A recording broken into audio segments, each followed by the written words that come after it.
होगा। सबसे बड़ी कमी कहां है हम लोगों में, उस कमी को ढूंढना होगा।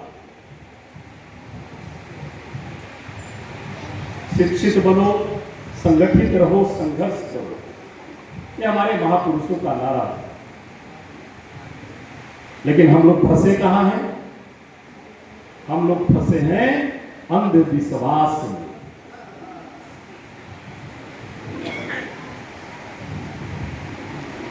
हम अगर किसी उच्च स्थान को प्राप्त नहीं कर पा रहे हैं तो उसमें सबसे बड़ी कामयाब, सबसे बड़ी रुकावट बहुजन समाज के पास अंधविश्वास का है साथी, अंधविश्वास। इसे हम लोगों को समझना होगा। हम ज्यादा दूर नहीं जाते, हम बिहार के परिप्रेक्ष्य में ही बात करना चाहते हैं। जो सब कुछ बिहार में बीता, 1990 के पहले क्या दौर था बिहार का, किस स्थिति से बहुजन समाज रहते थे। अमर शहीद जगदेव बाबू ने बिहार के परिप्रेक्ष्य में 90-10 का नारा दिया।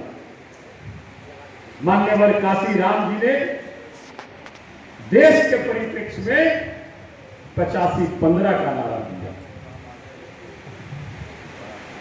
85-15 का नारा देश में मान्यवर काशी राम जी ने दिया। 15 का शासन 85 पर नहीं चलेगा। और जगदेव बाबू ने बिहार में 10 का शासन 90 पर नहीं चलेगा, इसका नारा। बाबा साहेब भीमराव अम्बेडकर जी ने संविधान में हमें आरक्षण दिया। SC ST हो, अति पिछड़ा हो, उन्होंने हमें आरक्षण से सुशोभित किया। और हम लोगों ने क्या किया? हम लोगों ने SC ST को जात में विभाजित कर दिया। अति पिछड़ा को हम लोगों ने जात में विभाजित कर दिया, पिछड़ा को हमने जात में विभाजित कर दिया। जात में विभाजित हमारा संविधान नहीं करता है। हमारे संविधान में तो SC ST वर्ग के लिए आरक्षण है, अति पिछड़ा के लिए आरक्षण है। लेकिन यहां पर चंद लोग जो है, बड़े बुजुर्ग कह भी गए हैं, फूट डालो और शासन करो। और वो जानते हैं कि ये बहुजन की बहुत बड़ी आबादी है। अगर बहुजन एकजुट होंगे तो किसी भी कीमत पर हम लोग शासन नहीं कर सकते हैं। अगर हम बहुजन को बिखेर कर रखेंगे, तोड़ कर रखेंगे, तब हमें शासन चलाने से कोई रोक भी नहीं सकता है। वही स्थिति आज की है। इस चीज को हमें समझने की आवश्यकता है। मैं देख रहा था लोकसभा में परम पूजनीय महाराज जी 6 सीटें यहां आरक्षित है, 6 सीट। और 6 सीट में से 3 सीट पर लोकसभा का इस बार महागठबंधन ने उम्मीदवार संत शिरोमणि रैदास बाबा के अनुयायी के लोगों को दिया। 3 सीट। अब समझिएगा बात, बड़ा गंभीर बात है। शिवचंद्र राम जी वहां से लड़े, अनीता दास जी जमुई से लड़ी, और आपके बगल से मनोज राम जी जो सांसद चुने गए, मनोज राम जी यहां से लड़े। और तकरीबन 2020 के विधानसभा में 15 से 17 सीटें महागठबंधन के तरफ से संत शिरोमणि रैदास बाबा के अनुयायी को दिया गया, जिसमें से 10 अभिमाननीय विधायक मौजूद हैं। 10 से 11 विधायक महागठबंधन से हैं और 4 या 5 विधायक एनडीए गठबंधन से। अब प्रतिशत अगर आप जोड़ेंगे तो 6 सीट में से 3 सीट यानी 50%, और उधर अगर प्रतिशत जोड़ेंगे विधानसभा का तो 38 में से तकरीबन 14-15 MLA अभी आपके संत सिरो रैदास हुआ के अनुयायी हैं। तकरीबन 35% की हिस्सेदारी, ये कोई मामूली बात नहीं है। अब हम पिछड़ते कहां हैं, हमारे लोग कहां पिछड़ते हैं? सबसे बड़ी चिंता का विषय ये है, जिसका पहले मैंने जिक्र किया, अंधविश्वास। और जब तक हम इस अंधविश्वास को नहीं मारेंगे, तब तक जिस तरह की कल्पना हमारे पूर्वजों ने, हमारे महापुरुषों ने जिस तरह की कल्पना और जो सोच रखी थी, उस तरह का बिहार और देश हम नहीं बना सकते। और ये अंधविश्वास खत्म कैसे होगी? अंधविश्वास खत्म होगी शिक्षा से।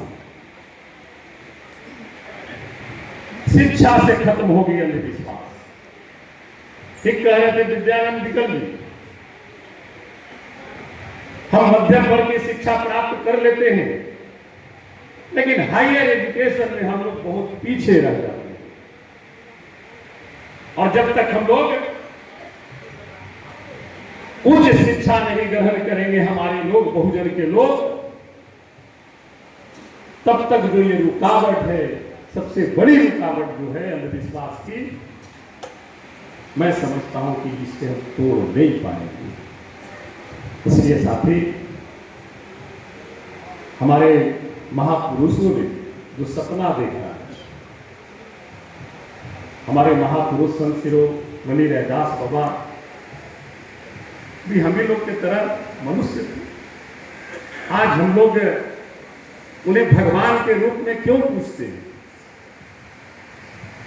सुखदेव जी महाराज जी हम लोगों के पास विराजमान है। आज हम इन्हें क्यों पूछते हैं? तो सबसे बड़ा कर्म महान होता है। इन्होंने कर्म ऐसा किया जिसके चलते हम लोग भगवान का दर्जा इन्हें देने का काम किया। सबसे बड़ा महान कर्म होता है। धरती पर तो आए हम लोग, सब लोग, एक दिन सबको जाना है, लेकिन रह क्या जाता है इस धरती पर? अच्छाई और बुराई। जो बुराई करते हैं उनका इतिहास में नाम नहीं लिया जाता है, लेकिन जो समाज के लिए, जो बहुजन के लिए, जो जनहित के लिए कुछ कर जाते हैं, वही अमर होते हैं, वही अमर होते हैं। हमें ये जरूर सोचने की आवश्यकता है कि हमारी आने वाली पीढ़ी, हमारे जो नौनिहाल हैं, विद्यानंद विकल जी जिक्र कर रहे थे, हम लोग सोशल मीडिया से नहीं जुड़े। आज सोशल मीडिया का जमाना है। सोशल मीडिया पे अच्छाई भी है, बुराई भी है। कोई भी चीज चला देते हैं लोग, तो सिर्फ उसी को देखकर हम लोग आगे बढ़ने लगते हैं। सबसे पहले कोई भी चीज देखिए तो उसका आकलन जरूर करिए।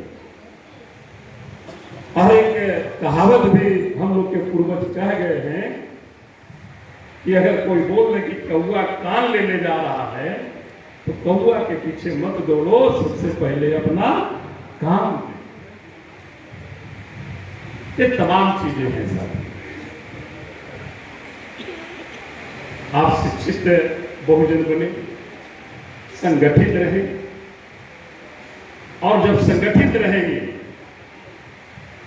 शिक्षित रहेंगे, तो दुनिया की कोई भी ताकत आपको किसी भी मुकाम पर पहुंचने से कोई रोक नहीं सकता।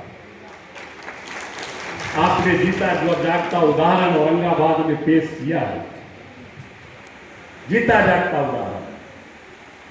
आजादी से अब तक जो कहते थे कि यहां बहुजन का कोई जीत ही नहीं सकता, तो आप सभी लोगों ने मिलकर इस बार नारा दिया, वोट हमारा, राज तुम्हारा, नहीं चलेगा, नहीं चलेगा। और आपने सिद्ध कर दिया, हम उसके लिए आपको सैल्यूट करते हैं। आपने सिद्ध किया और हमें याद है,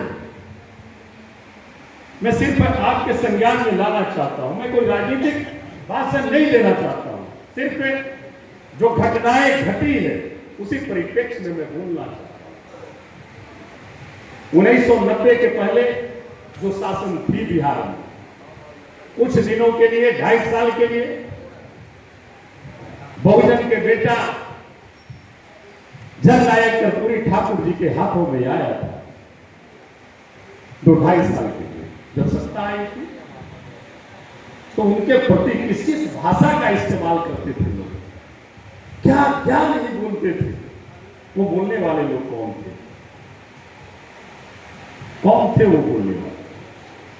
और 1990 के पहले जिस तरह की व्यवस्था थी बिहार में, और जो पार्टी थी, उसके मूल वोटर उस समय कौन थे, यह समझने की जरूरत है। और जब 1990 के बाद, 1990 में जब परम आदरणीय समाजवाद के प्रोधा लालू प्रसाद यादव जी बिहार की गद्दी संभाले, तो गरीब गुरुओं को आवाज दी, आवाज दी, और एक लड़ाई चली, एक लड़ाई लड़ी गई बिहार में। बिहार में व्यवस्था परिवर्तन की एक बहुत बड़ी लड़ाई लड़ी गई। अगर वो लड़ाई नहीं लड़ी जाती तो आज हमें इस तरह का बिहार नहीं मिलता देखने को, यह मैं दावे के साथ कर सकता हूं। वो लड़ाई थी व्यवस्था परिवर्तन की। हमर खटिया, हमर दरवाजा, बैठ नहीं सकते थे। कोई बहुजन का अगर बेटा पदाधिकारी बन गया, अरे तो बेटवा का तो अथी बन गए, वगैरह में अथी हो गए। लड़ाई थी, व्यवस्था परिवर्तन, और वो बहुत बड़ी लड़ाई लड़ी गई, जिसे आज के राजनीति में जो लोग राजनीति के लिए भाषा का इस्तेमाल करते हैं, वो कहते हैं जंगल राज। तो साथी, वो जंगल राज नहीं, वो एक व्यवस्था परिवर्तन की लड़ाई थी। और जब वो 100% सही हुई, तो जो 90 के पहले जो सत्ता में थे, वो समझ चुके कि अब हम लोग डायरेक्ट सत्ता में नहीं रह सकते हैं। तो आप देख लीजिए, अभी जो केंद्र में सरकार है और जो पार्टी है, जो 90 के पहले जो मूल समर्थक थे, आज जितने भी वो समर्थक थे, आज किस दल में है वो लोग? सिर्फ दल बदल लिए हैं। ये सारे चीज को हम लोगों को समझना होगा साथियों। और हम तो ये निश्चित तौर पर कहेंगे, आपने जो भी हमें जिम्मेवारी दिया है, उसे मैं निष्ठापूर्वक, ईमानदारी पूर्वक आपके हक और अधिकार के लिए सड़क से लेकर संसद तक आपकी आवाज बुलंद करने का काम मैं करता हूं। मैं अभी पढ़ रहा था भाई दिलीप सम्राट जी का, उन्होंने जो पर्चा दिया चमार रेजिमेंट का, बहुत पहले से, और हमारे ही दल के सांसद रहे, वैशाली से अभी गई है हम लोगों के बीच, वो भी समाजवाद के होदा रघुवंश बाबू ने भी चमार रेजिमेंट के लिए 7/3/2011 को लोकसभा में जोरदार तरीके से चमार रेजिमेंट बनाने के लिए आवाज उठाई थी। मैं उस चीज को लोकसभा से निकालूंगा और निश्चित तौर पर यह विश्वास दिलाता हूं कि आपने जो हमें ताकत दिया है, तो इसकी आवाज पुनः लोकसभा में गूंजना प्रारंभ होगा। चाहे और भी जो रेजिमेंट बनाने का है, सारी बातें हम लोग वहां पर निश्चित तौर पर रखेंगे। और हमने पहले भी कहा, भाई प्रमोद जी जिक्र कर रहे थे कि आदमकद प्रतिमा हो हमारे महापुरुषों की, संत शिरोमणि रैदास बाबा, बाबा साहेब भीमराव अम्बेडकर ही नहीं, बल्कि वो तमाम महापुरुषों की प्रतिमा निश्चित तौर पर हम लोग लगाने का हर संभव प्रयास निश्चित तौर पर करेंगे। हमने तो कहा कि भाई आपने सांसद बनाया, ताकत आपकी है, हमें जो फंड मिलता है 4 करोड़ 90 लाख रुपया मिलता है। हमारा ये प्रयास है कि कम से कम हर एक प्रखंड मुख्यालय में संत शिरोमणि रैदास बाबा स्मृति भवन हो, बाबा साहेब भीमराव अंबेडकर स्मृति भवन हो, जननायक कर्पूरी ठाकुर स्मृति भवन हो, अमर शहीद जगदेव बाबू स्मृति भवन हो। ये मेरा प्रण है और मैं 5 साल के अंदर हर एक पंचायतों में तो नहीं हो सकती है 5 सालों में, लेकिन हर एक प्रखंड में ये 3-4 भवन निश्चित तौर पर मैं बनाने का काम करूंगा। ये मैं आपको विश्वास दिलाता हूं। अभी हम गए थे देव में जो आए थे हमसे मिलने के लिए, देव में संत शिरोमणि रैदास बाबा का आश्रम है। मैंने कहा कि निश्चित तौर पर उनकी स्मृति में उस आश्रम में हम भवन बनाने का काम करेंगे और 15 लाख रुपया उस भवन के लिए हम देंगे। हर एक प्रखंड में ये महापुरुषों की स्मृति के लिए 15-15 लाख रुपया निश्चित तौर पर मैं करूंगा। और आप लोगों से भी मैं निवेदन करूंगा, हमारा से नल्ली गली मत मांगिए। नल्ली गली के लिए हम प्रयास करेंगे। जिला परिषद की सदस्य हमारी है बेटी भी पर प्रमुख है, मुखिया जी हैं, सारे साथी हैं, हम लोग उनको लिखेंगे, सरकार को लिखेंगे, पदाधिकारी को बोलेंगे इस तरह की योजना है आप कराओ, तो ये सारा चीज कराएंगे और निश्चित तौर पर आपकी आवाज हम बुलंद करेंगे। हम 1-2 बात और सिर्फ कहना चाहते हैं। 2015 महागठबंधन बनी, उसी महागठबंधन में हम पहला बार विधायक बने थे टिकारी से। टिकारी से पहला बार हम विधायक बने। हम इसलिए इस बात को आपके बीच हमारे युवा साथी है सब लोग रखना चाहते हैं कि हमारे नेता भाई तेजस्वी जी जो भी बात बोलते हैं उस पर खरा उतरने का काम करते हैं और 100% वो खरा उतरते हैं। हम सिर्फ संज्ञान में याद दिलाना चाहते हैं, आज भी विपक्ष में है, कहीं पर भी कोई घटना दुर्घटना होती है, चाहे जहरीली शराब से लोगों की मौत हो, चाहे हमारे बहन बेटियों की इज्जत आबरू लूटी जा रही हो और हत्या की जा रही हो, तमाम चीजों पर जब वो आवाज उठाते हैं तो एनडीए के जितने नेता हैं जो घटनाएं घट रही है उस पर न बोल करके सिर्फ एक ही बात उन लोग बोलने लगते हैं कि आप अपने माता पिता जी के जंगल राज पर देखिए। अरे भाई, अब वो दौर चला गया जिसे आप जंगल राज कर रहे हैं। और जो जंगल राज की बात कर रहे हैं तो 2015 में भी तो थे हम सरकार में।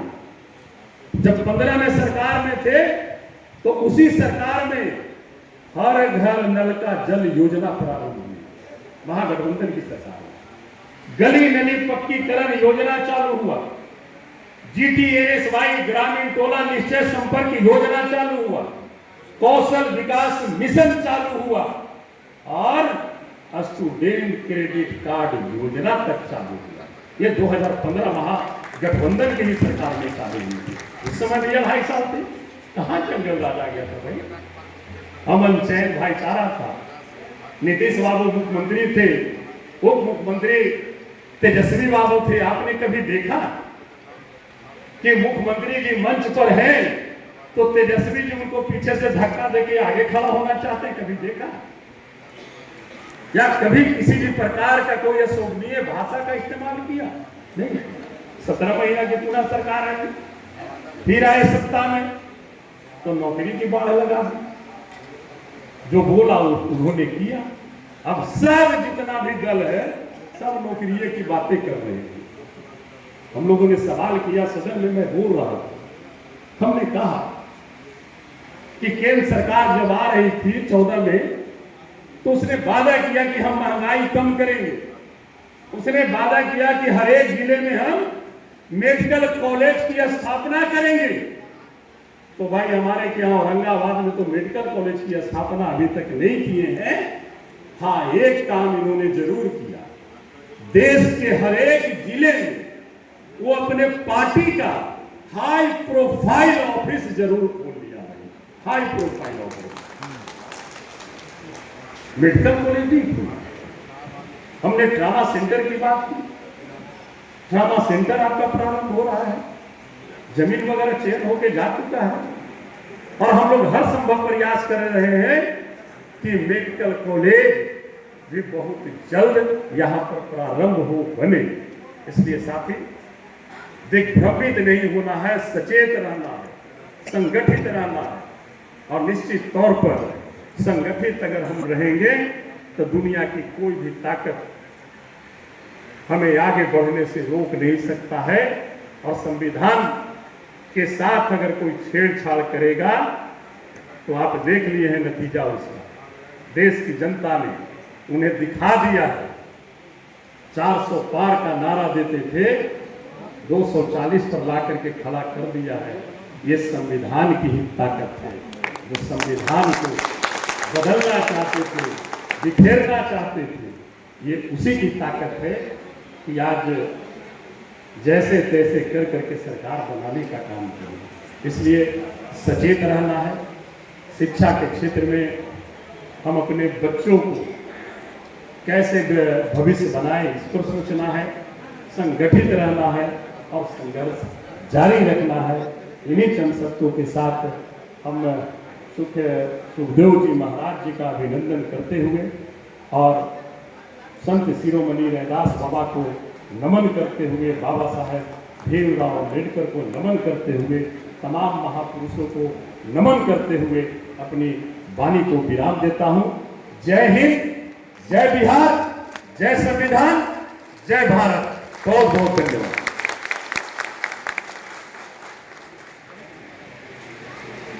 साथियों, अभी